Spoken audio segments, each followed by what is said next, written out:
After yesterday's embarrassing defeat to Manchester City, this is a video that I wanted to make for such a long time, but I never knew when was the right time to make it. But everyone's talking about it now, and I thought this is a perfect opportunity to talk about Ralf Rangnick and how he was absolutely spot on with what he said at Manchester United during his interim time at Manchester United.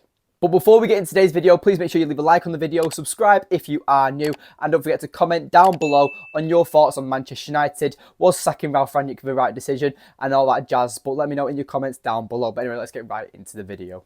So as we know, Ole Gunnar Solskjaer got sacked in the 2020-21 season, and for the following months, Ralf Rangnick would step up after Michael Carrick's short-term spell as Manchester United manager and became interim manager of Manchester United. Ralf Rangnick spoke the truth. He spoke about what the fans wanted to hear. Yes, arguably, his tactics, his decisions weren't the best on the pitch, but the fans actually came to like Ralf Rangnick. The fans who actually wanted a manager who would speak out and not shadow over things. Now, with Ralf Rangnick, he addressed major things, and he was asked multiple times about the team, what needs to change, and all that stuff. And obviously, this guy had no ties to Manchester United, he had no relations to Manchester United. He was just doing a part-time job. But it's like when you get a supply teacher at school. The teacher's just there to do a job, and that's what Ralf Rangnick was here to do. But with Ralf Rangnick, he told the fans what we wanted to hear. He talked about the Glazers, he talked about the rebuild, he talked about the new manager.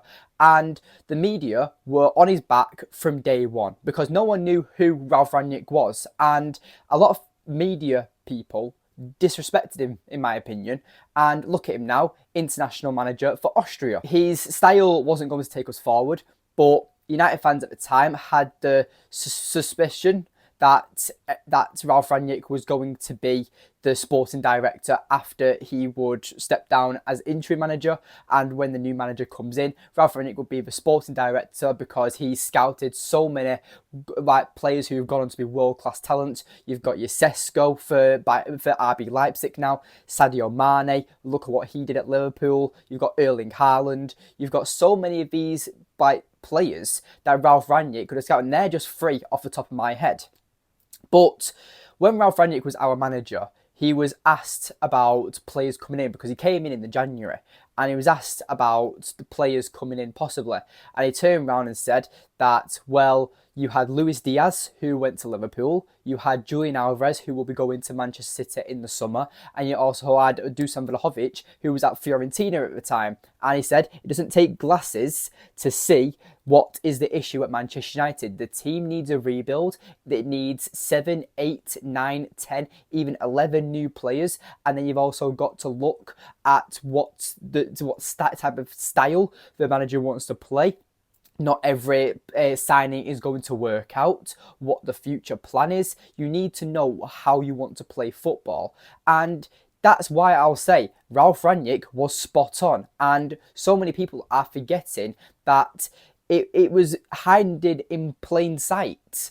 Like with Ralf Rangnick, what he said there, that the Glazers were, there was apparently no players on the market for the time to help him get through the job. There was, and that's why he didn't get any players. So that's why he brought through promising Anthony Elanga, who then didn't have enough experience, didn't have enough quality, and didn't work out at Manchester United because having that much pressure and being brought through that quickly and not being adjusted and being relied on so much, Anthony Elanga, I feel really sorry for, and the way that he's failed at Manchester United is quite a shame to see because he had that massive moment where he scored against Atletico Madrid when we were in the Champions League. Anthony Elanga was a very decent player for us, and he was a very fast player, and look what he's doing for Nottingham Forest now. I think that's where his level is. I personally would have managed him a lot differently. That first season under Erik ten Hag, I don't know why Anthony Elanga wasn't sent out on loan. He hardly got any opportunities under Erik ten Hag, and Anthony Elanga probably could have been a decent player for us, but that's the past now. We've sold him to Nottingham Forest, and I wish Anthony Elanga the best of his careers. But going back to Ralf Rangnick, and the question is for the comments and the audience, that would you have Ralf Rangnick back at Manchester United? Because I know I would. I miss Ralf Rangnick. I think that he was one of them people that you would always listen to. But then you had the flaws, obviously his tactics, the man management. Like a lot of, like Ronaldo said it in the Piers Morgan interview, that nobody knew who Ralf Rangnick was. He was just coming in to do a job, and Ronaldo was like, "Who's this?" And I'll always like disagree with Ronaldo on that part, because Ronaldo was very disrespectful towards Rangnick, and he admitted that in the interview because he didn't know who he was, and he was like, "Well, I'm Cristiano Ronaldo. Why am I being told to do by this like imposter almost?" But I'm sorry, Cristiano. If our interim manager is coming into your club, you listen to them. Now, I'll say this now as a more older, like young like guy, but when I was in school, when you would have a supply teacher, you wouldn't listen to the supply teacher. You'd change a seating plan. You'd sit with your mates. You'd misbehave, and that's what an interim manager was like. And if you think back to the end of that season, it was the worst points total Manchester United had in our Premier League history. And under Ole Gunnar Solskjaer and Ralf Rangnick, it was a very much failed type season. But under Erik ten Hag, last season we saw what he did. He got us third place. He got us a Carabao Cup. He got us to the FA Cup final. And this is a statement to fans who are saying Erik ten Hag out right now. And give your head a wobble. Like, dust yourself down. Wake up and smell the coffee. Because at the end of the day, you cannot say Erik ten Hag is the issue now. Like Ralf Rangnick said that majority of these players that are still here need to go. And look what's here. They're still here. Rashford. You've got Maguire. You're not even just calling out them players on individuals. Ralf Rangnick turned around and said when these players were here about how the team still needs a rebuild with nearly an entire new team. But all these players, like 90% of these players that are here, that are at the club now, were here when Ralf Rangnick was here.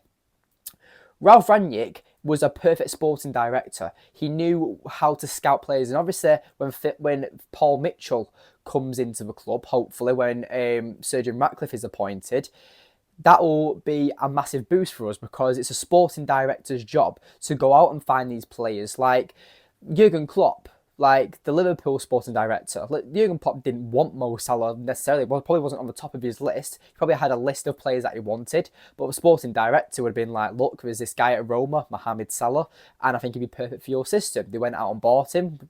Jurgen Klopp likes what he saw, and look what Mo Salah's gone on to become. One of the greatest Premier League players that's ever lived. He's been absolutely brilliant for Liverpool, and I hate to say it, I can't stand Mo Salah, but at the end of the day, Mo Salah's gone to be a brilliant player. Now, I know that's obviously an incredible signing what they made, but the sporting director, we don't really have a proper one. We have Richard Arnold, we have John Murtough, but at the end of the day, we need proper footballing people. We don't need bankers. Like, we need proper footballing people, and hopefully when Sir Jim Ratcliffe comes in, someone like Paul Mitchell will be able to help us in that pedigree almost. But going back to Ralf Rangnick, and all I have to say is that he was spot on, and a lot of people now are starting to realise that what he said wasn't just for the sake of it. He said it because he came into a football club that was on the decline and is still on the decline, but he spoke the truth. Now, previous managers, your Ole Gunnar Solskjaers, now Erik ten Hag's, they're puppets to the Glazers. They have to protect the Glazers, and deep down inside, they're probably raging inside. And a lot of fans want to say, "Oh, Erik ten Hag's going to walk. Erik ten Hag's going to get sacked." We don't know what's happening behind the scenes. I do think Erik ten Hag needs to take accountability, because at the end of the day, Erik ten Hag, the tactics he's making, the decisions he's making, they aren't working. Last season was a clear sign of that. We lost our first 2 games, and what happened? Erik ten Hag got his head down and was like, "Right, I just need to grind out results, and when we can try and play my style of football, we'll slowly process and doing it." But this season, it's like he's not grinding out results anymore, and he's trying to stick and be stubborn with his system, but it's just not working, whether it's the players or whether it's the actual tactics themselves. But if you go back to Ajax, when Erik ten Hag was their manager, you look at the way they played football, that's the way Erik ten Hag wants to play football. High possession, fast-flowing tiki-taka football, and pressing like mad. And a little thing on Jadon Sancho. With the Jadon Sancho situation, I believe he's in the wrong. But you cannot tell me that Jadon Sancho is being punished for speaking out and saying how he feels, but you've got someone like Marcus Rashford in a derby who's supposed to be this Manchester lad. He's supposed to know what it means to play for the badge, and he's walking around in derbies and he's hardly doing anything to impact the game. And Rashford has hardly done that all season, and it's a shame to say because I love Marcus, but at the end of the day, what is he actually bringing to the table? But with Ralf Rangnick, he was spot on. But let me know in the comments down below on what you thought of Ralf Rangnick, and is he right, and are Manchester United on the decline? Let me know in the comments down below. Leave a like on the video and subscribe if you are new. Thank you for watching.